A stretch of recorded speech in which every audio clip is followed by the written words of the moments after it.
Ladies and gentlemen, ATDF everything in that shelf presentation.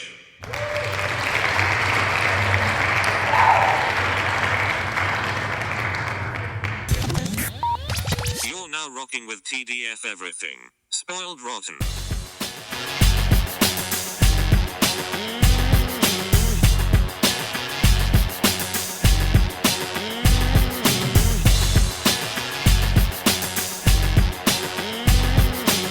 Spoiler alert. Welcome back, everybody. Hey. It's me, Daniel, And this is Ben on Spoiled Rotten. on that shelf. Boom.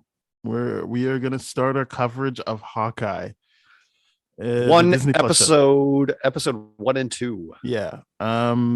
So yeah, like I was saying on the Eternals episode, like just a quick recap of what I can tell is the story so far, which is in the first 2 episodes, Clint gets brought back into crime fighting because someone named Kate Bishop wore his Ronin suit and got caught on TV, which brings out the tracksuit mafia and some other street level criminals in the New York area. And yeah, we're gonna see how that all shakes out over the next few weeks. But that's kind of the main idea of the show. That Yes. Clint Barton Hawkeye and Kate Bishop Hawkeye are in the middle of some stuff they probably don't want to be in the middle of, based on this Ronin suit that she stole from an auction. Yeah, pure premise of it, pretty straightforward. Nothing deeper cuts that we see so far. I mean, usually from those trailers we're like, oh, there's something else going on, there's something slimy here, but this is very straightforward. I think so. This is what I could probably be proven wrong, but I feel like the conversation we had on text, anecdotally, on text, anecdotally, obviously, just between you and me. But yes, what I've been hearing in general is this show is definitely filled with deep cuts and stuff that people are like, "Ooh, but that means this for Jack," or "Oh, this means this for Eleanor because of this, and this." If you don't have any connection to that Matt Fraction run of Hawkeye, then yeah, this show just kind of, I feel like, would feel pretty flat.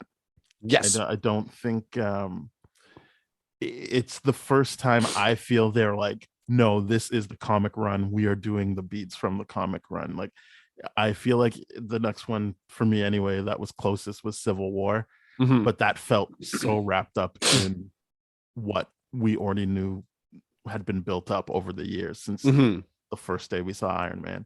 Right. This is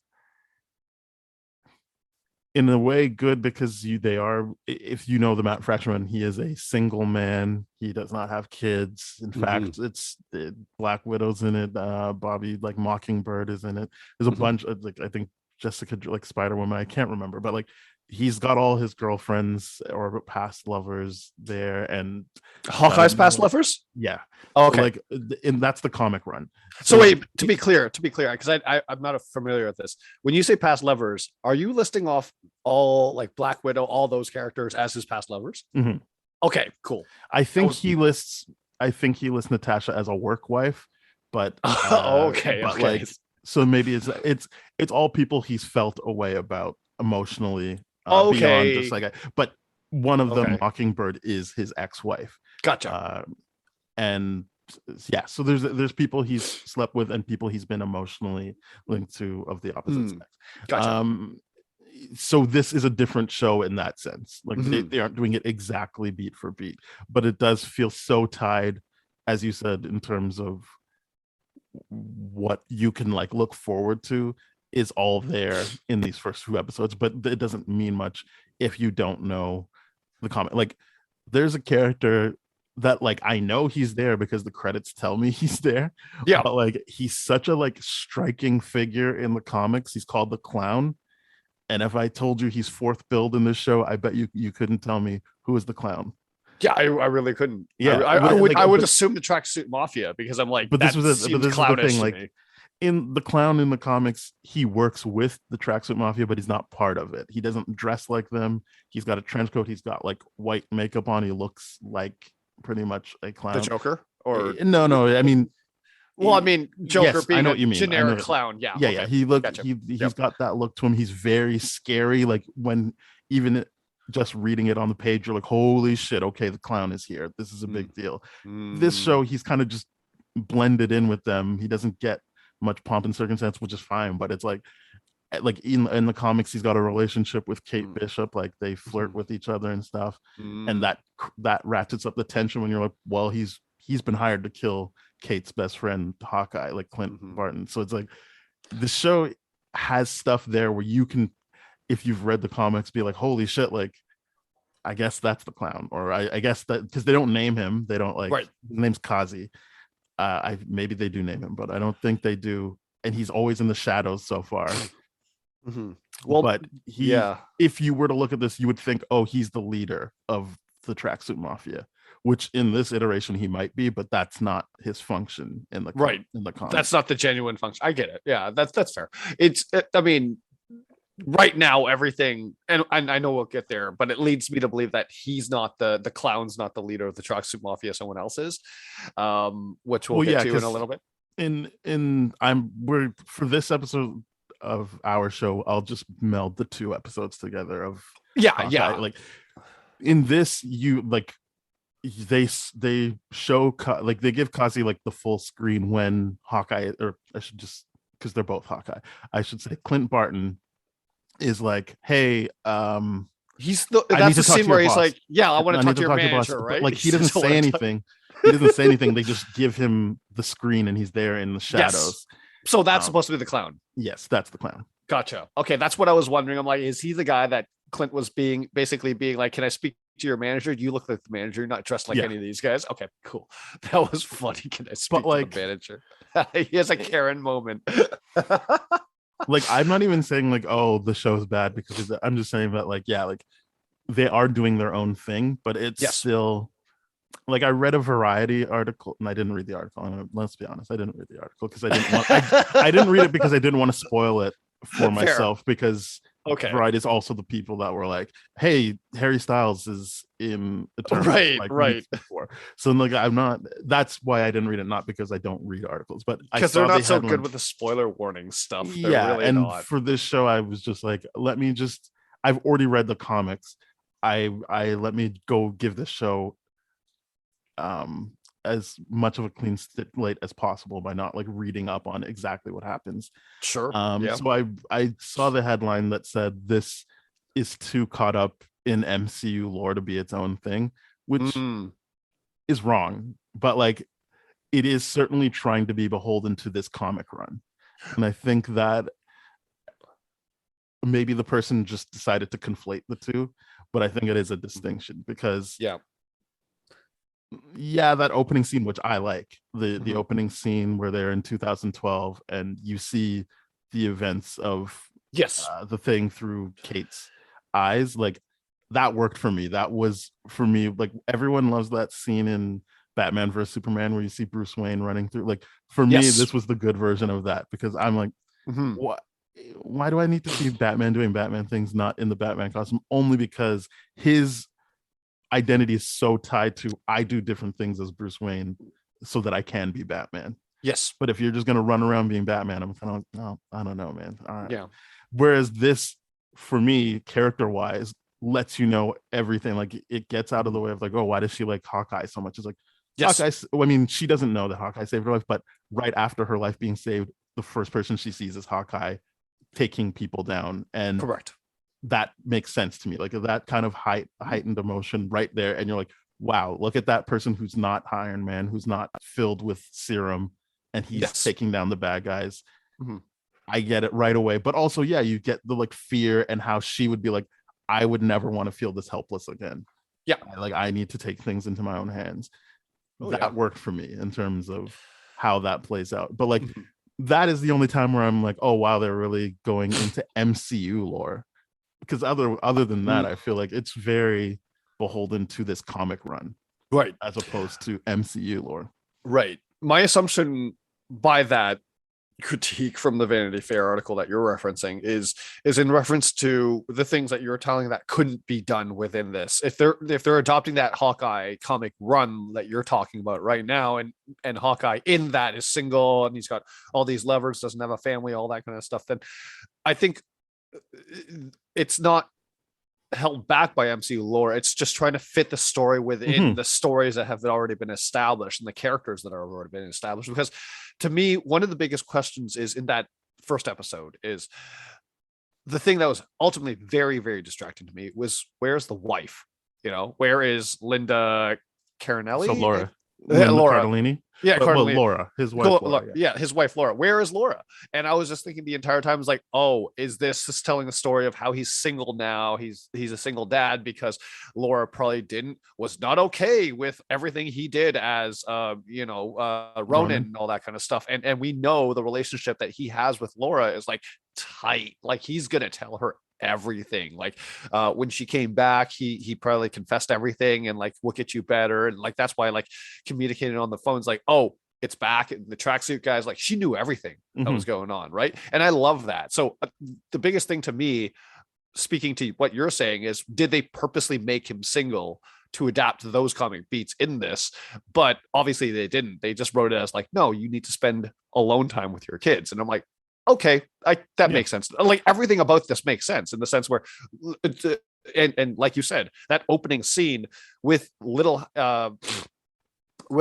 Kate Bishop there, everything about that makes sense because we always look at this from the perspective of viewers, looking at the Avengers being like, who's your favorite Avenger? And we would always list off like who's got the coolest tech, the strongest, the best gear, and all that kind of stuff. I highly doubt that anyone would say Hawkeye. But in this situation, for her character, for the people of New York being like seeing the battle, seeing people flying around, seeing all that kind of shit, Hawkeye is the most approachable. It's like that person inspires me, is a human being. I can connect with that person, is only an archer, doesn't have superpowers, doesn't have anything. That inspires me. Like it's not just the powers that allow people to be a hero. It's the fact that you stepping up to the plate allows you to be a hero.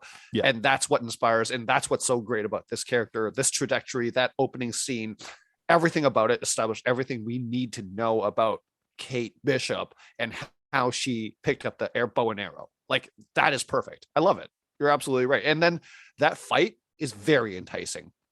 Like that fight between the husband and the mom, that there's something going on there so for sure. Kate Bishop's parents. Yeah. Yes. I don't remember her dad's name, but yeah, Eleanor and Mr. Bishop. Yeah. It's interesting. I did misspeak because obviously in this show, Kate Bishop is not Hawkeye yet. Correct. Doesn't take on that name, the code name. Where in the comics, they are just both Hawkeye at the same time. Yeah, they take on the name Hawkeye as a code name. Because like he even says because Hawkeye died in the comics and then he came back and he was like, well, I'm not asking for the name back. Like you're Hawkeye, I'm Hawkeye. Right. Because doesn't Hawkeye also scoff at like people with like code names? Or no, wait, I'm conflating Captain America and Winter Soldier. Is like these guys got the code names. Like, yeah, I'm this person or whatever. Yeah, it's weird because I don't think he's ever said I'm Hawkeye. Like he's never said first that. Avengers movie, they said where's the hawk? Yeah. And he's like, oh, he's up in his crow's nest. And then he calls his daughter Hawkeye. But I don't think anyone has ever said Clint is Hawkeye. But maybe I'm wrong. Maybe they do in Ultron. Maybe they might. Yeah, because I the only time I hear it referenced is in Thor, where it's like the hawk is in the nest, and I'm like, that's cool. That's cool. I just consider them to be code names from like an old mission or something like that. Maybe. I don't know. Whereas, well, the only reason I say that's important is because everyone who sees him is like, oh, you're Hawkeye. So I'm like, well, when did that like become a thing? Because he's only ever really been called Clint. But that's whatever. It's fine.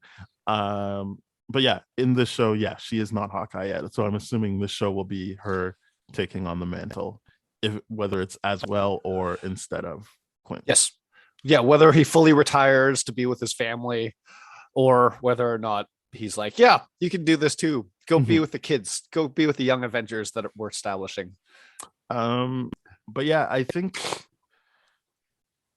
my enjoyment of the show is rooted in the fact that I understand what they're taking from the comic run. Mhm. I can But see that. the stuff that I genuinely like the stuff that I think actually works for this show, and not just because I saw it in the comics, is Kate Bishop and Jack. Harlow? Whatever. What now? Jack Harlow? I No, believe his name is no. Duquesne. Duquesne. Duquesne. That's it. Why did I think Yeah, Harlow? the swordsman, because that's not in the comics. Like Yeah.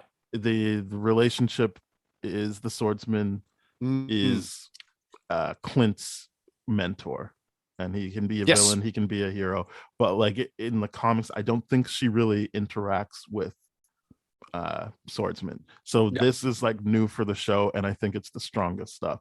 Is Mhm. anytime she's like trying to like air out his dirty deeds, but also you can tell that he's like, yeah, go ahead, like keep Mhm. going, or saying like, the perfect way to do a risotto is to agitate it just enough. Like, I love the game they're playing with each other. Yeah. That is the strongest stuff for me Mhm. in the show. Is Yeah. it, and it's new. That's I think why I like it, because it's Mhm. not dependent on knowing the comics. It's just Yep. there for everybody to enjoy. And in that part, surprisingly, as much as I critique this as a very kiddie thing, that part works for me, because I understand that frustration of what it's like to be considered still a child when you're clearly a legal adult.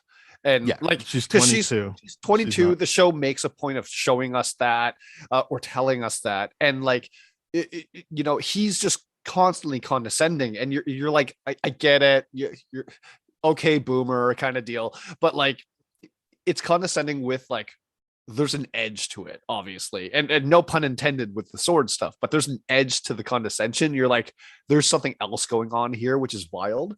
Yeah, like I really liked when they were fencing and she got Yes. upset, and the mom was like, how dare you? And he's like, I mean, I was lying about how good I am, and I was consistently like, Yes. I was letting her win, and I kept lying about how I wasn't letting her win. Yeah, like the when she went through the face and all that kind of stuff, and then she was like, "Mom, I wasn't attacking his face. I was proving my point." I'm like, "Yeah, why didn't you figure that out? Like, that's whatever." Well, I but mean, we can get into the mom, but yeah, I yeah, we because need I to get into the mom, because the mom is sus. The yeah, mom is I think, sus. and again, it's only interesting if you've read the comics, but even then, as I told you off Mike, the mom is Yeah, they switched it, presumably right? dead in Yeah. the comic run. Yeah, because it's a mom that's supposed to die, not the dad, right? But I assume, based on how she's dressed and how her haircut is, that she's playing a character from the comics. That the comic run, Madam Mask. But like, okay. but like, we will get into that. That's why all of this is fine. I'm fine with how everyone is acting in. I don't mean acting as in professionally, just how the characters are, what the character operating. trajectory I'm fine. is. I'm fine with all of that. Yeah, that makes sense. But yeah, I think I also like seeing Clint with his family, like with his kids. I thought all of that, like, I didn't feel like it dragged anything, but like, No, I was just like, I don't know. There's something about Clint where I'm just like, do we need him? I don't like. We obviously, I felt the same way in Endgame, where I'm like, yeah, like, I get it on paper. This is all very touching stuff, but like, no, you need him. Like, You need him. You need him. I'll tell you. I'll say this time and time again. The stats with the Avengers without Hawkeye, they always lose. No, this is what I'm saying. I get on paper why you need him. I just don't know. I just he's love a character pulling that up works those, for me. I just love pulling up those Stephen A. Smith stats out there that just like are hilarious. But yeah, his character. It's hard because now it seems like in Endgame we were supposed to say goodbye to him, right? And now we're like, okay, we're continuing on with this, and it's weird because it's like, it's just a weird situation, because it was such a good time to say we've been bye. saying goodbye to him since Ultron. Exactly, it's so. I mean, weird. that's why I liked him in Civil War. Like, he came back because he's like, nah, I got bored being retired. Like, I retired for a month and top. everything goes to shit. Yeah, He's just at the top of his game. You're just kind of like, yeah, like, this guy can't lose. And I mean that in terms of like his quips, in terms of actually what he gets accomplished. I'm like, yeah, this guy's great. In this movie, I was legitimately like, this is the best I've ever liked Hawkeye. And I just feel like he's never reached those heights again. But Civil War wasn't really interested in having him be a character they needed to deconstruct. It was really just like, No, they you know needed what that he can scene. do. He's here Yeah. to do that. And I was like, yep, Exactly. works for me. Yep. That works. That was a lot of his stuff is not really well handled. And I don't know, that's because it's just like it's not as interesting. They're not as interested in writing it, but it's just not really well handled because you're right that the inconsistent, like every single time is like, I'm trying to say bye. I'm trying to say bye. I'm leaving the Avengers. Every single time it's just like, oh my God. And then this is like, okay, I get why he's doing this. Yeah, this makes sense. Everything about this makes sense. I think, and this doesn't make the show bad, but my issue is for WandaVision, and I'm basing this off of Disney Plus shows, not the MCU as a whole, but the Disney Plus shows, for me, when they have worked, was they had a singular issue they were unpacking. Like we obviously, grief is at the center of WandaVision. Right. I think maybe if you don't want to get into race, imposter syndrome is at the center of yes, Falcon and the Winter Soldier. Absolutely. I think that's the best show so far, because within that arena of what they're exploring, they were able to like highlight so many different aspects of that imposter syndrome. Yes. Using race, using a whole bunch of stuff.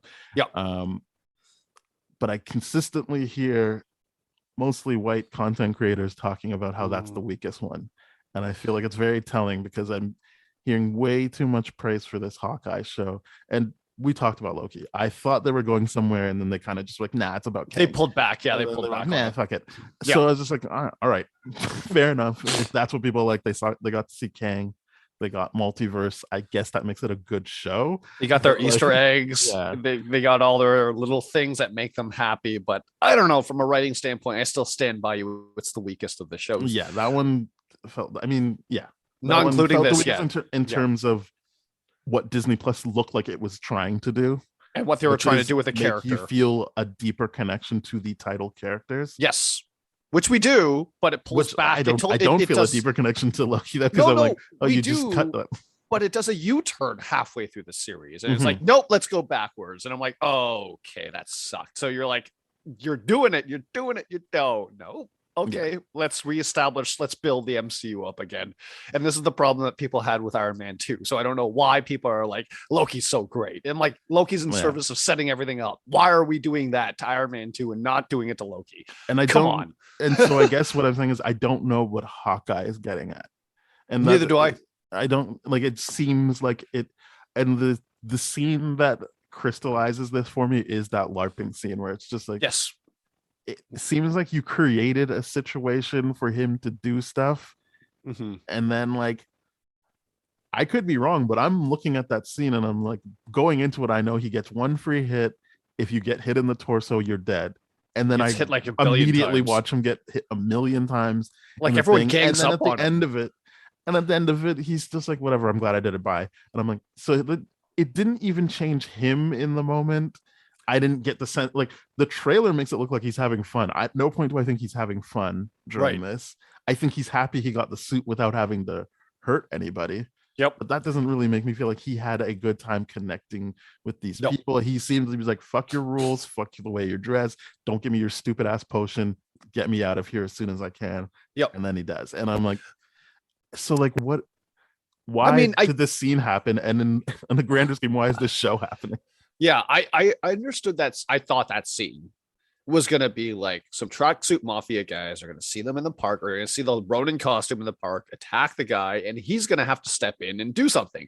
I thought it's actually going to lead into a bigger scene, but I'm like, oh, no, wait, they're just full on dedicated to LARPing right now. So it seems like, okay, we clearly know tonally this is the most PG-13 thing that we've ever seen from the MCU, right? So far to date. There's so many pieces of evidence that just make that very, very true. And in that, they're like, okay, we got to give Hawkeye the PG-13 scene too, instead of like Kate Bishop, which would track a little bit more. But in this situation, the LARPing scene should have led to an encounter with a tracksuit mafia, in my opinion.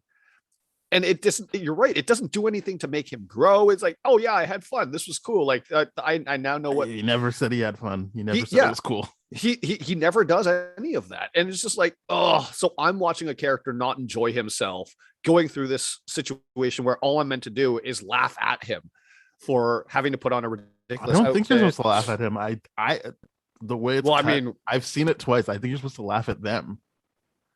Well, regardless, I mean, it makes. I think it's a big difference. I think it's. I feel like it's weird because when the cop goes like, "Hey, the majority of us are cops and firefighters, and if you don't do this, you'll have some problem on your hands." And I was just like, okay, so they're trying to set it up to be like the cop and firefighter angle where they're real heroes and we shouldn't laugh at them kind of idea. I'm like, what are we doing in this scene then? Yeah, but like, what she says that, and then nothing happens after nothing that. That happens. Makes me like, oh, those are cops and firefighters just blowing off steam. It's and all them the acting like what people think LARPers act like, with the guy being like, shing, shing, and I'm like, yeah. I mean, it's like you have to. Come on, we have to do a battle of death. Everyone's got to see. Come on, like everything. Like I get that for that guy, that was good writing. That whoever that like person was, like, I mean, it was good acting. I don't know if it's good writing. No, it was not good writing. It was good acting because I'm like, I genuinely believe that he's like, yeah, come on, like this is the only thing I got. This would be the highlight of my year. Come on, like I got to kill Hawkeye. Which again, that's a firefighter saying this would be the highlight of my life if I. Which is stupid. Exactly. Yeah. I'm like, that is dumb. I'm like, really? You're like the freaking heroes of New York City. That's why I'm saying it doesn't feel like you're laughing at Hawkeye in this scene. You're just like, it's a funny scene in general, and you're like, the execution of it is. You would be laughing at the LARPers. Yep. Yeah, and then the thing where he's like, "Oh yeah, could you give this back? And I want them charging my card." I'm like, "Okay, sure." You just signed something that obviously you're going to get charged. I didn't understand that. Well, my assumption was that because he didn't bring his own LARPing gear, that they had to supply LARPing gear. That it was a deposit. No. What I'm saying is, I don't understand that exchange. It was already established. Yeah, you have to take this gear. Here, you're signing this document, so you obviously know you're going to get charged. Exactly. I didn't understand the whole, can you take it back? I don't want to be charged. And he's like, oh, they're going to charge him. Yeah, of course they're going to charge him. What's happening here? But that's what I mean. Like these things are very PG-13. They don't add to anything. I don't know what they're you mean just by PG-13. Okay, so the PG-13 thing to me is like, it's all within the scene where they're doing the illegal bid, the illegal auction where they're getting the Hawkeye suit. It was like none of the glass bottles break. The way they fight is so childish. They're now like, oh, we're ducking and weaving what I away heard from people who are like sommeliers is if you do have a good vintage, they wouldn't break easily. Oh, like that. Okay. That's an actual. The problem they had was some bottles do break, but they said that actually played because if you were in at that level of rich, let's just say you don't have to be a criminal to be into wine. If your wine cellar is that if you were big, having that, like if you had that, you can't just smash a bottle. And I've had other friends that are really into wines talk about that too. Like in movies when they see someone just smash a wine bottle, like I don't know, like it's not that easy to do that. Okay, you can't just smash a bottle off of someone.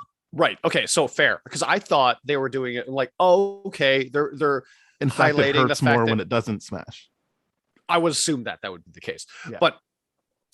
In this situation, my assumption here was that they didn't make any of the wine bottles smash for PG-13 reasons to avoid blood or whatever, but also because, well, that was my assumption. Yeah. You've very, very rightly corrected me. I've also thought like, okay, but just the way she was like ducking and dodging between everything, it's like, oh, we're looking for, it's like a little bit of a chase now within a fight scene. I'm like, oh, this is rough. I'm like, this is just rough. I don't like it.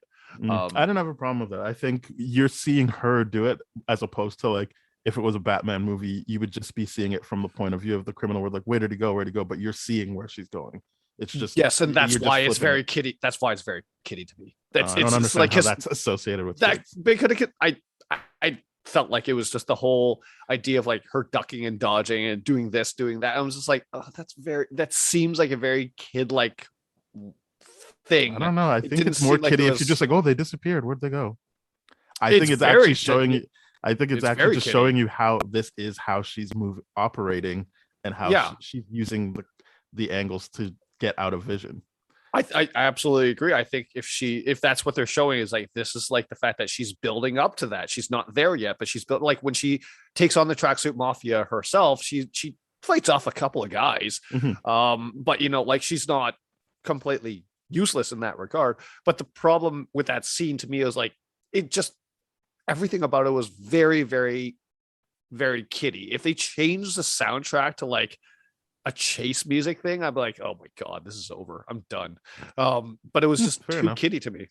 It was just very like that. I will say though, the biggest thing I had for the kiddie thing was the bottles not breaking. With you saying the vintage thing with other people and their sellers and all that kind of stuff.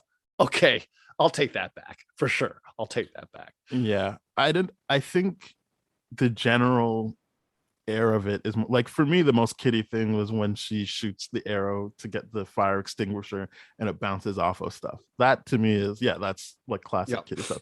I didn't see any childlike stuff in the fight scene. Fair enough. So that didn't read as childlike to me. Fair enough. It's more cartoonish stuff that always reads childlike to me. Whereas throughout that fight, you're watching some like even the way that she has to like make noises each time. You're actually hearing her work at it. It feels very mature. Like it's not just she can just do it. Like you're hearing her work at. You're seeing her try moves and have to bail out of those moves while she's doing it. Like it felt very like you need to be an adult to actually understand what is happening throughout this fight. And maybe this is maybe I need to rewatch that again, but I don't know, like whatever. I think you said something that makes me think of something in this, and I wanted to get you. I had this question locked and loaded, and wanted to get your opinions on this. You said you don't know what this show is leading up to. Now, in the first 2 episodes, leading up to. I don't know what it's trying to unpack. Right. To me, I think the theme it's trying to unpack is accountability and all that kind of stuff, like owning up and correcting the wrongs of the past and all that. Hawkeye's Jeremy Renner, Clint Barton's journey is very, very clear upon that, but I feel like Kate Bishop's journey is very clearly on that too, because to me one of the biggest things is that bell tower scene. When that happened and they just cut to something else and her being in New York, I was like, what the hell was the point of that? And then in a later scene, you hear her go like, well, my mom already took away my credit cards because of that bell tower thing. And I'm like, okay, is this show trying to teach us about accountability, about like righting the wrongs of our past, especially with Hawkeye, like taking back the Ronin suit, trying to destroy it ultimately at the end of the day? Is she going to try to right the wrongs of her mother for like the things that she's done or anything like that? Hopefully our conversation about the mother is going to be more fruitful about like what she's up to and all that kind of stuff. But like I feel like she's going to be in a position where she's like, oh, I was a part of this rich family did this to be oppressive. That's really shitty. So I'm going to correct that wrong. I'm going to move it like this way, kind of like how Black Panther was like, oh, the traditions of the past didn't let Wakanda help anyone. Now I'm going to change that going forward. Like, is it about accountability? Is it about correcting the past? What is it? Is that what it's about? Like, that's it could be. I wouldn't have picked Kate Bishop to explore that then. But Hawkeye would have been good. Hawkeye is good for that though, because Clinton of the Ronin character. It's good because of the Ronin character. I don't have any connection to Clint Barton in the MCU as Ronin though. Like it's a scene. It's one scene. Endgame, and then like they talk about how they're worried about him, but then the movie Endgame kind of just seems to resolve that. Like I didn't feel like that was something we needed to revisit. And like as I said, like in the comic run, the reason everything happens is because he actually buys the apartment building that the tracksuit mafia is trying to like run and do their business out of, and that's why everything happens. So this Ronin thing is kind of like, like I guess he wants to make sure that no one gets hurt because of this Ronin thing, but like again, Kate Bishop, if they're doing the comic run, doesn't need to explore wronging the sins of the past because she doesn't have any actual sins. She did the clock tower thing like an idiot, but like I mean, like that's a freaking kid like in she high was like school. She didn't do it out of malice. University. She wasn't like she's like she was a university kid that did a stupid thing. She basically did it to flex, right? She's like, look what I can do, and then we're gonna ring the tower and all that. I guess she's not a kid. I don't understand. She's 22 when she does it, but like that's the year I graduated university. Like you're still a university. I To guess be as fair, 35-year-olds, we can look at a 22-year-old and be like, that's a kid. But yeah, she is yeah, an yeah. adult. And like, to be fair, I didn't even consider myself an adult until I turned 25. Yeah, so when Because you I can just rent a car. exactly, I didn't consider myself a true adult until I turned 25, and still do not. Like, Yeah, still do not. I think I'm with you on that. No, it's for myself. Not I'm not trying to joke Yeah, about no, you. no, no, no. I No, would. I think If you agreed with me, that'd be very honest of you. I think that's something to consider. I think we're a third of the way through the show, and I'm not convinced that's what they're unpacking. Versus, as I said, Falcon. I'll use Falcon and the Winter Soldier as an example. That first episode made it quite clear what they were doing. Yes. It was very, like, to me, all the talk of, whoa, COVID stopped it, so they couldn't do this storyline. I'm like, that's, who cares? We got what we got, and I think it was way more fruitful than the other stuff. I think WandaVision was good, but I also think it has a similarly slow start in terms of those first 2 episodes. Yes. Yeah, you can't figure out what's going on in those first 2 episodes. Yeah, but at least there is some elements in there that's versus like my confusion, and this is mine. I'm not saying the show is bad because I'm confused. I'm saying because they are so tied to this comic run, Kate Bishop doesn't fit the whole let's solve the problems of the past or accountability thing, because her whole thing is, like, I'm going to help, and then maybe she doesn't do the best job of it. Like, she has a run where she moves out to LA and she's trying to help out and stuff like that, but it's more just, I need money is kind of her thing. It's like, I because she already was in that Matt Fraction run part of the Young Avengers. Like, she already was a hero. She was Hawkeye. And then this is her kind of just taking a break, and then even during her break she's like, nah, I still need to help people. Versus this show where it's like, yeah, we're building up to, like, I guess, can she take the mantle of Hawkeye?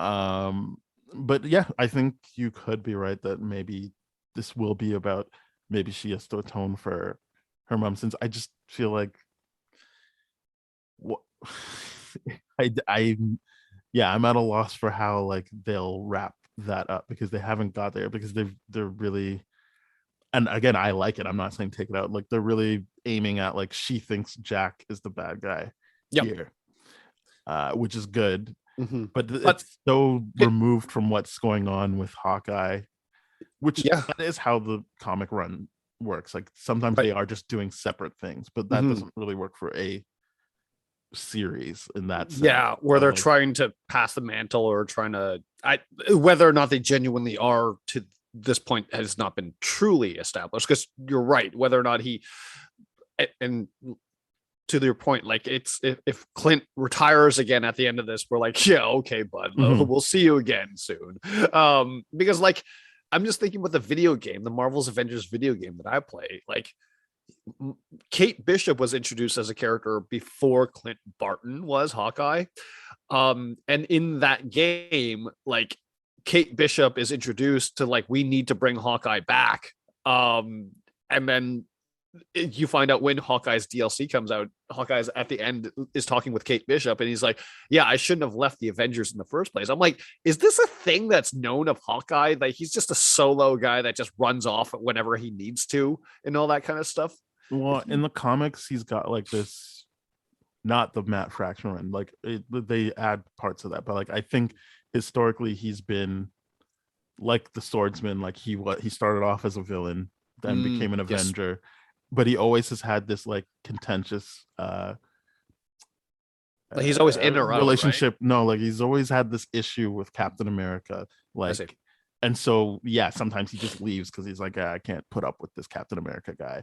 But, like, so I mean, the game I don't think plays out that way, but, like, no, the game does not play out that way, for sure. But I think maybe that's just the idea that the game knows that he'll leave and come back a bunch of times, right? Okay, yeah, but that's what I mean, is, like, is his character in the comics historically known for being like, I'm bouncing, like, because I think that's the Avengers in general. Everyone leaves and comes back. No, it's not, but like, he seems to be more vocal about it versus everyone else is like, no, and he's more casually vocal about it, I would say. I would say in the From what comics, I've seen. everyone leaves and comes. Like everyone comes and goes, That's fair. and they get very vocal about why they're leaving or staying. Fair enough. Yeah. No, they're more seriously vocal about it. He's casually vocal about it in the sense where it's like, peace, Sure. I'm done. I'm like, that's how I see it. But maybe that's just his personality of like, I'm just gonna have everything be a little bit tongue in cheek, which he kind of is. But you know, it is what it is. Yeah. So I think we'll see. I think what you said makes sense in terms of this being about atoning for whatever. I want to say it doesn't feel as strongly connected. So when it's one thing if people are just like, I really like this show. For me anyway, like once you start bringing down another show, I'm like, well, now you're forcing me to actually compare the two. So like hearing people say Falcon and Winter Soldier's the weakest one, it felt like a show that didn't know what it wanted to be at any given moment. And then hear them talk about like, it's great because first he's just annoyed at the Rogers musical, but then he's having a PTSD attack, and I'm like, well, no, doesn't sound like a show that knows what it wants to be. It just sounds like a show that's throwing a lot of ideas at us. Yeah, it's just giving us a lot to look at and analyze. It's not really anything. I think quick thing about that Rogers musical though, I enjoy that scene way more than I thought I would. I really did. I don't think it's actually good music though. Like it's not good music. Oh, everyone's like, oh, wow, I'd watch that show. That's a good soundtrack. Oh, I would because I think it's cringy. But I think I would. I thought it was just really, really fun. Where I think it's well done. Yeah. Yes. I mean, they have real Broadway people in it as well. Like yes. There's the guy from Rent. Effort into it. Yes. Yeah. There's the guy from Rent in that scene. What I thought was really, really good is the fact that they turned Cap's like catchphrase into the main song, and I'm like, that's really fun. That was really cool. I'm like, I could do this all day, and I'm like, yeah, that's fun. I like that a lot. That's good. Really I like that he turned his hearing aid. Yep. He's just like, I was there. I know what happened. Like, don't worry about it. It's fine.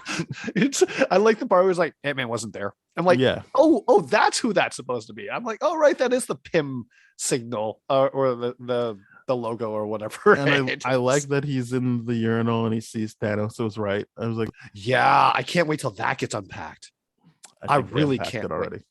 Really? Yeah, I think they're done. Just that one thing? You think that's it? This is what I'm saying. I don't know what the show's about because that to me would be a thread you could follow. But like, oh, absolutely, if that's a thread you should follow. These are two characters that they've put in a situation where, again, we're a third of the way through the show, and they're not that connected yet. And I get it. The rest of the show they can be connected, but for the other shows, at the very least, I feel like their paths were on the same trajectory. Even in Loki, like two people who feel like no one will ever trust them and they can't be trusted, and then they find each other and they trust each other, like that. Even though they don't meet up in the first episode, once they meet, you understand that like, they're on the same path. Even in what you were describing, Clint and Kate are not on the same path. Like we already knew that Falcon and Winter Soldier would be on the same path. WandaVision are a couple. They're going to be on the same path. Like this, it's a new character. So we can't, we're forced, and they should be, to develop her to a point where you care about how she interacts with Clint. But Clint has his sins he has to atone for. Kate doesn't. So now you're going to have to expand and be like, well, so then maybe it's her mom, maybe it's her dad. But you need to build those characters up who have nothing to do with Clint. Yes. I mean, they could, in terms of maybe they're the criminal organization that he thought he brought down as Ronin.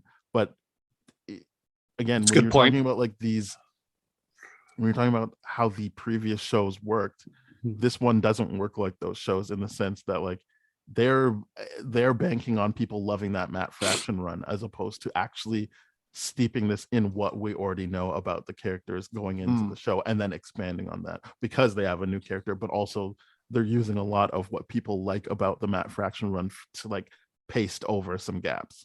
Yeah, which is, I think, fine, but it's you're right. It leads it to be very directionless right now.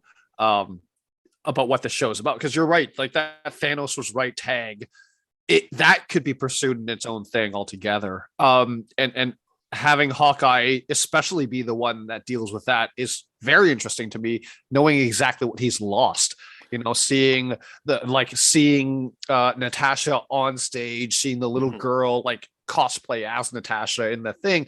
He's constantly reminded by the fact that like no one else knows what she did to save the world, like it's crazy, like the weight that he's carrying. And like to see Thanos was right written on a urinal. And that scene is just hilarious because that one guy that just comes up right beside him while he's peeing is like, hey, can I get a picture with you? He's like, dude, what are you doing here? What are you doing? I like the scene. I could be reading it wrong. Like I saw people being like, "Oh, he was considering that maybe Thanos was right." I'm like, I don't think that's what he's doing. That's not right. No, I think he's legitimately like, "Wow, okay, so all that work for Thanos was right on a urinal." Yeah. Like I think that's all that scene. Like I don't think he's contemplating it, because if he was contemplating, what's he gonna do? Are we gonna see a Hawkeye one where he assembles the stones again, goes to TVA, and then snaps everything out of existence to redo it? No, that's ridiculous. I think the show, like, it's hard for them to do what the other shows did, and maybe and again, I'm not saying that makes it bad. It doesn't work for me in that sense because it's serving two masters as opposed to one unifying thing. Where like Kate fundamentally has to be doing different stuff than Clint. And so then I guess maybe like Loki, they'll just tell us, oh, there's going to be a season 2, but it doesn't feel as uniform as I would say WandaVision and Falcon and Winter Soldier. Which is kind of keeping me at a distance. And again, we've only done 2 episodes yet. But I think we'll see how it all lands, because I'm having trouble seeing how this is so obviously a great show versus the other stuff.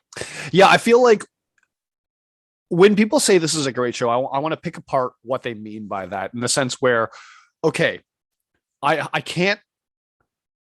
have to factor in the time at which it was released, which is of course this week during American Thanksgiving, right? Released on a Wednesday, American Thanksgiving on a Thursday, Black Friday, and then you got your weekend, whatever it is. To what this show is supposed to be, what it's trying to be, which is a family-friendly kind of thing, I feel like these first episodes do achieve and accomplish that quite well. Like I could definitely see like people being like, oh, I came in from Virginia last night and all this kind of stuff. It's not Thanksgiving yet. We don't have anything to do. There's no football on yet. Let's watch this Disney Plus show and be together as a family and get into the Christmas spirit too. Like let's warm that thing up. I can see that accomplishing that very, very well. Really, really well. And it's fun and it's doing that thing. And I'm just looking at this from the perspective of, if I had a kid next to me, I would probably enjoy this a lot more, because they would probably enjoy this with me on the same side. But no one who's reviewing it is doing it in that's what I'm talking about. I agree with that. But I'm like, but to my point, I'm like, I don't think a lot of people that would review it like on Vanity Fair or the content creators or that kind of stuff would factor that personal level into their enjoyment so much and like change everything, right? So it's genuinely perplexing to me. I'm perplexed by what you're telling me too, that people are saying that this is the best one out there. And if we're looking at it from the perspective of white content creators and then POC content creators and what that says, I think there's something to be said about that, right? There's a nonchalantness to this, like, oh, there's accountability, but there's fun in taking sense of that accountability. It's not a lot of seriousness yet. What has he done for his accountability to get the suit back? He's LARPed. He's done this. He's fought the tracksuit mafia. It's one of those things where I'm like, the stakes aren't high for this at all. And I don't need the stakes to be high. I need it to be about something meaningful. Even if I don't think it's a meaningful thing, I still need to feel like, oh, they're aiming at something. And for the show about 2 archers not having aim at something, that's pretty funny. Yeah, like I don't I'm not someone who's like, they gotta keep topping it and where the like stay. I need to enjoy the time I'm spending with these characters, that to me will always trump if I felt like there were stakes. Yes. It's like, do I enjoy the time I'm spending with these characters? And to elevate that enjoyment, do I feel like there is something that's being unpacked here, like something that the writers or whatever, or the creators are reckoning with? Yes. Which doesn't feel like that's happening right now. That doesn't mean it won't end up that way. It just means like, I don't understand how this is so obviously at the front of people's things, but we'll get there, I guess. And I think now we have to start talking about Kate's parents. We've got to talk about the family right now. I'm glad you said that. We've beat around the bush quite a bit, but I want to talk about the stepfather or soon to be and the mother for sure. Let's talk about the mother first in the opening scene with the birth father in the fight. That is so sus in the sense where it's like, oh, we like, to me, the father being like, you know what I would do. I would protect you. And then the next scene immediately, New York is under attack by like the Qatari and all this kind of stuff. Yeah. It's Qatari, Derek Bishop. Derek Her Bishop. dad's name is Derek. Derek. Yeah. We don't see Derek at all, and then boom, he's dead. That's so sus to me, especially immediately before, immediately after a fight about money. Obviously, most married couples fight about money, and apparently, like, the solution was, well, obviously they're in debt, and the solution was to sell the Manhattan penthouse, which would have garnered quite a bit of money. Obviously, they're setting the stage, the dialogue that he comes from privilege, that he comes from wealth, that he's never had to really do anything outside of that penthouse, and that she doesn't, and like that there's more dialogue later on in the series where she's like, hey, only rich people and young people think that they can't die, and you're both, and I've been neither. That they can't get hurt. They can't get hurt. You're both, and I've been neither, which is, very, very telling. It's like, oh, you come from a not privileged standpoint, but does that mean you're coming from a slimy background too? It's very convenient that she's got Bishop security to be able to triangulate all the cell phone calls and all that kind of stuff. Very, very convenient. But yeah, the mom is super, super sus to me right now. Super sus. What are your thoughts? I think so. In the comics, there's a character named Madame Mask who I think is actually an Iron Man villain, but her hair and her dress are basically cut the exact same way. And in the run, at one point during that auction, which plays out completely different in the comic, the auction is for footage of Hawkeye killing someone, and they're like, look, we can pin this on an Avenger. So they want to blackmail him. No, it's just this. If we have this footage, we can just freely kill him because he's obviously broken the rules or whatever. I see. But yeah, I think in the interim, yes, it can be used as blackmail, but like that's what they're going for. And so Kate, this is a huge spoiler for that company, but Kate impersonates Madame Mask. She actually beats up Madame Mask and then impersonates her, and that's what saves Clint in that issue of the story. And so then Madame Mask is kind of like, I am going to destroy this girl. And so she like when Kate moves out to LA, she befriends Kate as her alter ego, so she doesn't have the mask on or whatever. I was kind of just like, does she really not know this is Madame Mask? And just like everything, like terrible things happen to Kate throughout the whole thing because Madame Mask has orchestrated this whole thing to destroy Kate Bishop for besting her in that one moment in the issue before. And I can see how you could play on that in this show, of like the mom trying to control Kate Bishop's life. Again, it wouldn't, I don't think it would be out of malice. It would just be like, she is a villain, but she's still trying to control Kate's life and like set things up so they go a certain way, so that Kate, I mean, she says, don't worry about it. You're going to graduate and then you'll just work for me. And like we always planned and stuff like that. She says that she is very, very controlling in that sense, but obviously from a privilege standpoint, it's like, yeah, okay, if I graduate, I get this sweet, cushy job with benefits and obviously a good salary working for my mom. And that means I could get away with very shitty performance reviews and all that kind of stuff. You know what I mean? I think, because in the comics, she's not related to Madame Mask. This is a different character, but it looks like they're invoking that iconography So through Vera Farmiga's like look and Eleanor's look. could I ask, is that look, are you referencing to that party, that red dress, that stunning, gorgeous red dress that she's wearing, when you see as her well as that after haircut? the Okay. flashback, like the 2012, like everything after 2012 looks She's like got that Madame look. Mask. Gotcha. I see. Yeah, because I appreciate that dress. That is a beautiful, gorgeous dress. Like just straight up, I love that dress. There's so I never thought I'd care so much about fashion and wardrobe, but that dress is stunning. I looked at that, I was like, oh my God. Stacy was like, you like dresses like that? I'm like, yeah, that looks great. She's like, good. I got our New Year's outfit. I'm like, all right, sweet. Awesome. Apparently she's got an old school vintage Versace, whatever that looks exactly like that. I'm like, all right, it's purple. I'm like, that's sick. Let's wear it. I got a matching jacket. Let's do it. Awesome. Yeah, great dress. I Dress. think they could be doing that. They might. I mean, they could end the show and she never calls herself Madame Mask or anything like that. It's just the idea of like, watch out for this duplicitous person. Yep. Is probably the idea. I don't think they have to commit to making her Madame Mask, even though in this phase 4 they have committed to being like, this is the character how they looked in the comics type stuff. But like, we'll see what they do there. Yeah, they're doing a lot of that because there's a lot of stills that are like, oh, this is directly from the comic with Kate Bishop and all that kind of stuff. And the dad, Derek, is in the comics obviously still alive, but associated with Madame Mask. Like, it's something that Kate finds out, and it never gets resolved in the Matt Fraction run, but it's something where she's like, Dad, like, we need to talk about your connection to this criminal organization. Very cool. And then he tries to like ghost her after that, but like it is like ghost you. Well, he doesn't fake his death. You only ever see him like on yachts and stuff with his new girlfriends and stuff. Beautiful. Yeah. But like, so we'll see if even that imagery shows up with her dad on a yacht later in the show or something like that. But because that's a big actor as well.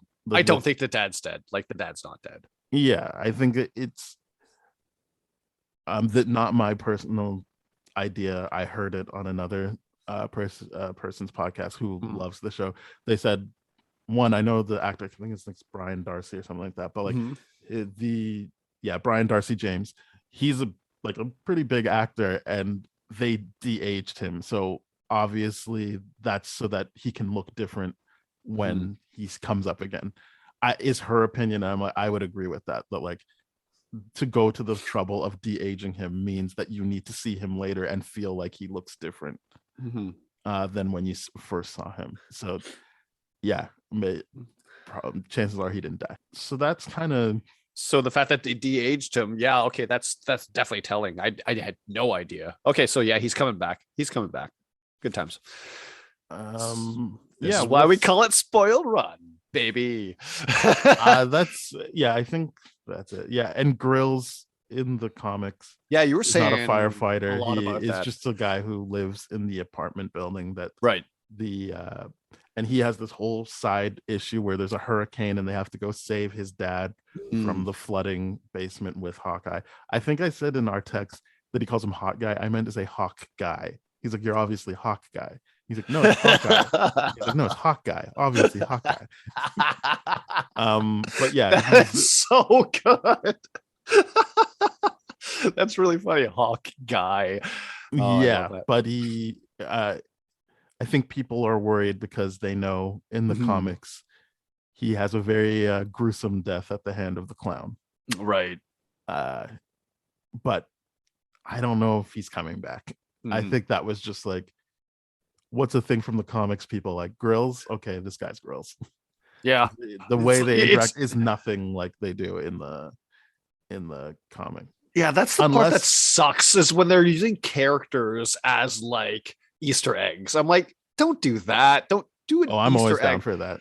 Character as an Easter egg? I'm like, whatever, man. I don't care. Like, who cares about Grills? Like, you don't know who Grills is. If it's something that people are like, oh, good, they're bringing things in. But it go seems for like you're talking him up to have It's at not like least they called him Tony Stark, like or something. Like it's like it is a side character in a comic run that like people fair. like. That's fair, but it's just one of those.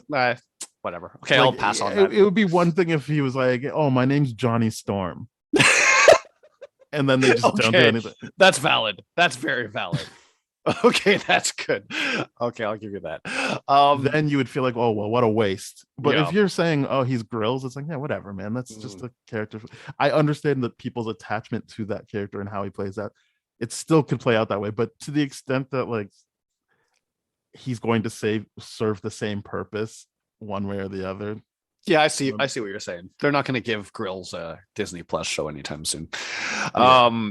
Here's the one thing. Before that, speaking of Grills, I didn't understand how the same suit fit Grills, Kate, and Clint, and it didn't feel particularly. Oh, you mean the Ronin suit? Yeah, I didn't understand that. I was like, I didn't even understand why she put it on in the first place. Why did she put it on? Why she to hide her identity? But like, why? I don't get it. She comes from because privilege. she knows who her. Yeah, you're probably going off of Iron Fist law. Like, if you know that you are a known person, you need to hide your face. You don't know what that's going to do for your company. What, like, you can't just be seen doing things like. That makes sense to me. Hide your face. You don't know what that knock-on effect will be. And they brought it up in Iron Fist, even though he refused to wear a mask, was you're just on screen beating people up. Those are bad guys. But now we're being sued because the CEO of our company is like beating people up in the street. Yeah. Okay. That's fair. In this situation, though, they're painting her off to be a little bit more reckless and a little bit more whatever. So to me, I'm like, the recklessness was keeping the suit on because she already got caught. Time. She already got caught without a mask when she did the bell tower thing. So I would be like, yeah, I would want to cover my face up anytime I'm around something that's not going to look good. Okay, I guess that's fair. I just, to me, I'm like, why did she keep it on? Is my biggest question. I'm like, why, when you get home, why did you just not change out of it? I don't understand that. I don't know. I don't understand that point because I don't know. It's just like the entire time she was wearing. I'm like, why are you wearing this right now? It just doesn't make sense to me at all. It makes sense to me. Cover your face. Like, okay, fair enough. Like you can't have any connection to being there. Okay, fair. I'll give it that. But it just you're right though. The same thing. Why did that suit fit this person, especially with. I was already on the fence with Kate and Clint being able to fit into it, and I think they were trying to make it look a bit baggy on her, but not. It didn't feel like she was like, "Oh, I can't. What am I doing?" Like, yeah, they did make it look baggy on her, but then the perspective of only baggy on the vest. Yeah, only the vest looked baggy on her. Everything else looked tight fitting. Yeah. Like because it like now that we see the Ronin suit a lot clearer, it's clearly it's just a vest and a hood and like. He's got like gauntlets and stuff like that. It looks really cool. I will say that. Like it looks friggin' cool suit. Yeah. I love that. I didn't understand how I understand writing wise why they did that. I get it. That makes sense. This is the impetus for the whole show. Like people think Ronin's back out. That's going to bring out a bunch of bad guys.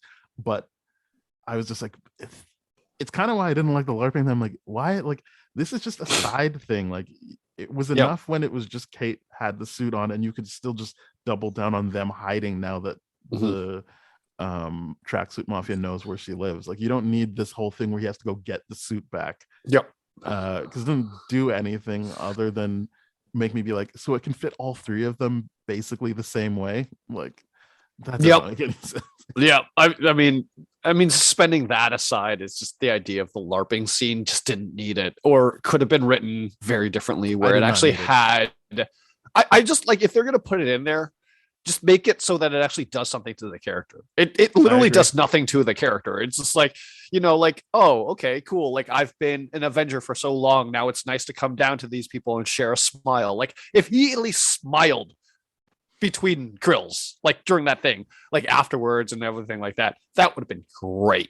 That would have been seemed great. Annoyed and he just seemed like, oh, I have to go through this to do this and this. And it doesn't, like, honestly, like his kind of shortness with everyone doesn't even make sense in the sense where it's like, it's not like he got attacked. He was just kind of coming off as a dick to everyone.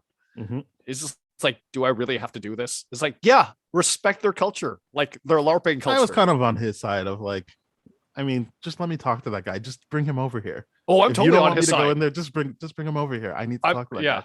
I'm totally on Stole his side. something. But I'm just saying, like, if that's the way they're gonna do it, like just make his character, lighten his character up a little bit. You know, when he's solo, lighten him up. Because when he's with his family, it's great. It's like, oh, okay, cool.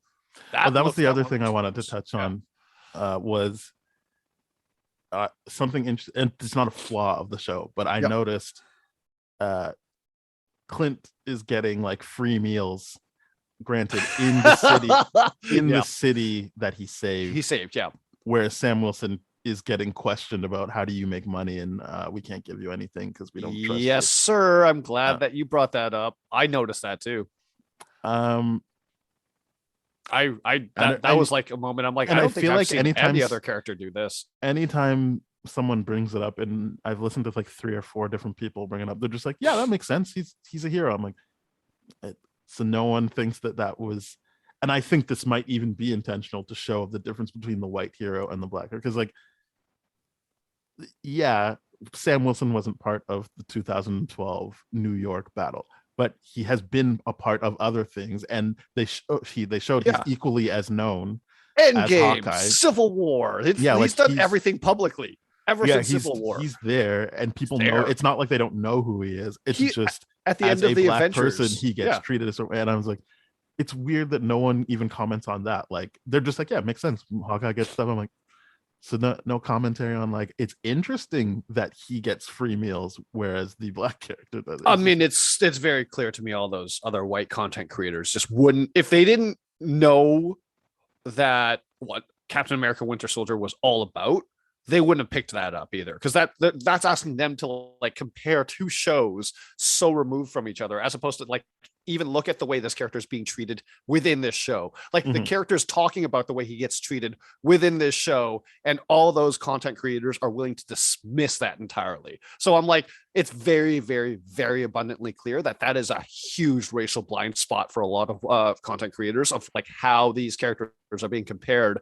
by the color of their skin. Yeah, let's see where this show goes. We're not going to rate anything because the show's not done. It's premature. It would not be fair. Let us know what you like about the show. Let us know what you don't like about the show. But yeah, like we'll be back for episode 3, and I'm hoping to see a bit more of a intention and less of a, hey, don't you like this from the comics? Yeah. Okay. Thank you very much for listening, everybody. This has been Spoiled Rotten. We're on the That Shelf Podcast Network, which means we're on the same network as great shows as Bad Gay Movies, Black Hole Films, Changing Reels, Composers, whole bunch of great stuff. So please head on over there. You'll see those shows, more shows, our show. And if you'd like to hear older shows of Spoiled Rotten, tdfeverything.com/spoiledrotten. Our email is spoiledpodcast@gmail.com. Our Twitter is @tdfspoiled. So yeah, get in touch with us if you have opinions on how this show is going. I get the sense we're in the we're in the minority of thinking that Falcon and Winter Soldier actually had something to say and did a good job of it versus other things. So maybe I'm missing something about Hawkeye, just the way everyone else seems to be missing something about Falcon and Winter Soldier. So please let me know. And we're on Google Podcasts, Apple Podcasts, Spotify, Stitcher, iHeartRadio, Radio Public, a whole bunch of places. If you don't see us where you like to get your podcasts from, please let us know through Twitter or email. And if we are where you are, then please rate, review, subscribe, share with your friends. Yeah. All right. Bye-bye. Cheers.